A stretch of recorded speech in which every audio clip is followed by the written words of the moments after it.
हाय छात्रों, आप सबको गुड इवनिंग। चलिए शुरू करते हैं आज की वीडियो। सब्जेक्ट है आपका अर्थक्वेक इंजीनियरिंग, जिसमें आपका चैप्टर नंबर 8 स्टार्ट है। कल की वीडियो में हमने आपको बताया कि रेट्रोफिटिंग पदार्थ क्या होते हैं। इसके पहले वाली क्लास में वीडियो में हमने आपको बताया कि रेट्रोफिटिंग क्या है। तो कल हमने आपको बताया रेट्रोफिटिंग पदार्थ जो क्षतिग्रस्त सतह को ठीक करने के लिए प्रयोग किए जाते हैं, वह उन्हें 3 वर्गों में बांटा गया है। पहला है अभिपूर्ण घोल ग्राउट, दूसरा अभिलाक पदार्थ, तीसरा है जैकेटिंग पदार्थ। तो इसमें हमने आपको कल अभिपूर्ण घोल ग्राउट के बारे में बताया कि यह दाब मशीन द्वारा क्षतिग्रस्त सतह पर फेंका जाता है और सतह को ठीक किया जाता है। तो इसमें हमने आपको बताया अभिपूर्ण घोल मुख्यतः 2 प्रकार के होते हैं। पहला है सीमेंट आधारित घोल और दूसरा है पॉलीमर घोल। तो इसमें हमको पहला वाला पढ़ना है, सीमेंट आधारित घोल और पॉलीमर घोल। तो आइए देखते हैं कि ये घोल कैसे तैयार किए जाते हैं और कैसे प्रयोग किए जाते हैं। तो इसमें पहला है सीमेंट आधारित घोल। आइए देखते हैं इसको। पोर्टलैंड सीमेंट में उचित अनुपात में पानी मिलाकर यह घोल तैयार किया जाता है।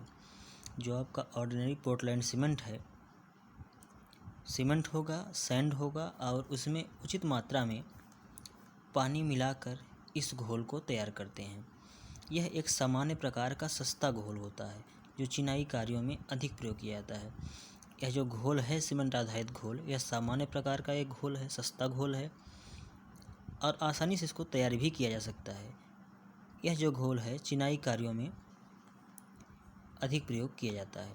सीमेंट बालू घोल में का एक मुख्य दोष यह है कि सेट हो जाने पर इसमें संकुचन होता है।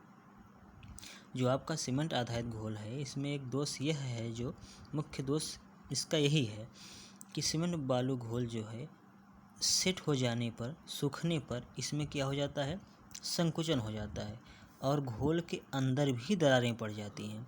जिस छिद्र दरार को हमने भरा है दाब मशीन द्वारा, जब यह घोल उसके भीतर भरते हैं तो यह क्या होता है कि सेट हो जाने के बाद इसमें संकुचन हो जाता है, क्योंकि वाटर का हमने प्रयोग किया है इसको सीमेंट आधारित घोल को बनाने में। वाटर होता क्या है, वाष्पित हो जाता है। जो वाष्पित हो जाएगा तो यह उस दरार के भीतर जो हमने सामग्री भरा है उसके भी भीतर यह दरार बन जाती है।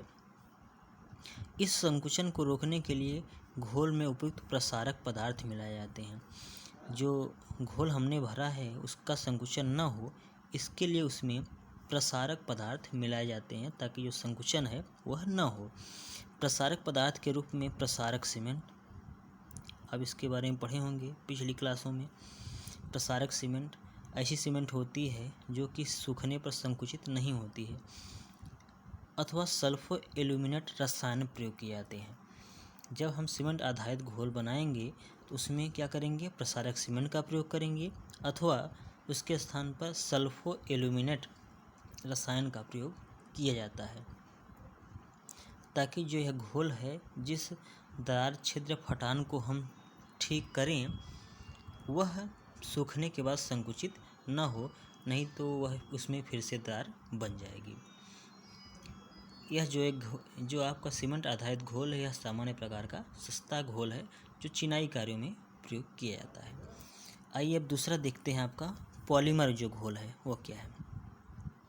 पॉलीमर घोल अधिकतर कंक्रीट कार्यों के लिए अपनाया जाता है। जो आपका पॉलीमर घोल है अधिकतर कंक्रीटिंग कार्यों के लिए प्रयोग किया जाता है। Epoxy, polyester, vinyl, Easter, polyurethane सामान्यतः प्रयोग होने वाले पॉलीमर हैं। जो आपका पॉलीमर घोल है वह इस नाम से मार्केट में उपलब्ध है। Epoxy, polyester, vinyl, Easter, polyurethane, यह इस नाम से बाज़ार में क्या है, अवेलेबल है। इन सभी पॉलीमरों में इपोक्सी अधिक प्रचलित है। जितने ये आपके पॉलीमर घोल हैं, इनमें सबसे अधिक प्रयोग में आता है आपका इपोक्सी। भूमिगत निर्माण कार्यों और पानी की रिसन वाली जगहों के लिए ऐसे निर्माण कार्य जो भूमि के नीचे हों, मृदा में हों, वह पानी की रिसन वाली जगहों पे हो, जहाँ पर पानी का रिसाव होता हो, तो ऐसी सतहों को ठीक करने के लिए पॉलीयूरेथेन और एक्रिलिक रेजिन अधिक उपयुक्त रहते हैं। ऐसे स्थान ऐसे निर्माण कार्य जो भूमि के नीचे हों, भूमिगत हों अथवा पानी के रिसन वाली जगहों पर हों और वहाँ पे कोई सतह क्षतिग्रस्त हुई है, तो उसको ठीक करने के लिए पॉलीयूरेथेन व एक्रिलिक रेजिन सबसे अधिक उपयुक्त रहते हैं। यह घोल दाब मशीन द्वारा क्षतिग्रस्त सतह पर इंजेक्ट किया जाता है। जो दाब मशीन होती है उसके द्वारा क्षतिग्रस्त सतह पर फेंका जाता है, ताकि दाब से जब वह घोल फेंका जाएगा तो क्षतिग्रस्त भाग के भीतर घुसेगा और सतह को ठीक करेगा, ताकि क्षतिग्रस्त भाग के भीतर घुस जाए और सतह को सामर्थ्य प्रदान कर सके। तो पॉलीमर घोल का विशेषता यह है कि यह घोल संकुचित नहीं होता है। ऊपर का जो आपका सीमेंट आधारित घोल है, इसकी अपेक्षा यह महंगा है। यह बाज़ार में उपलब्ध है। जो पॉलीमर घोल हैं वो कई प्रकार के हैं, जैसे epoxy, polyester, vinyl Easter, polyurethane. ये इस नाम से मार्केट में उपलब्ध हैं। इन सब में इपोक्सी अधिक प्रचलित है। पॉलीमर घोल का प्रयोग कहाँ किया जाएगा? कंक्रीटिंग कार्यों में। पॉलीमर घोल का प्रयोग अधिक कहाँ किया जाता है? कंक्रीटिंग कार्यों में। जबकि जो आपका सीमेंट आधारित घोल था वह चिनाई संबंधित कार्यों में अधिक प्रयोग में लाया जाता था। तो इपोक्सी आपका हो गया अधिक प्रयोग में लाया जाएगा कंक्रीटिंग कार्यों में। लेकिन ऐसे स्थान जहाँ पर पानी का रिसाव हो और भूमिगत कोई निर्माण कार्य हुआ हो, भूमि के नीचे हुआ है, तो वहाँ पर पॉलीयूरेथेन और एक्रिलिक रेजिन अधिक प्रयोग लाए जाते हैं। तो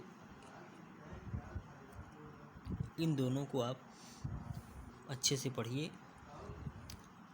इसके आगे की क्लास को हम आपको अगले वीडियो में बताएंगे। Okay, thank you.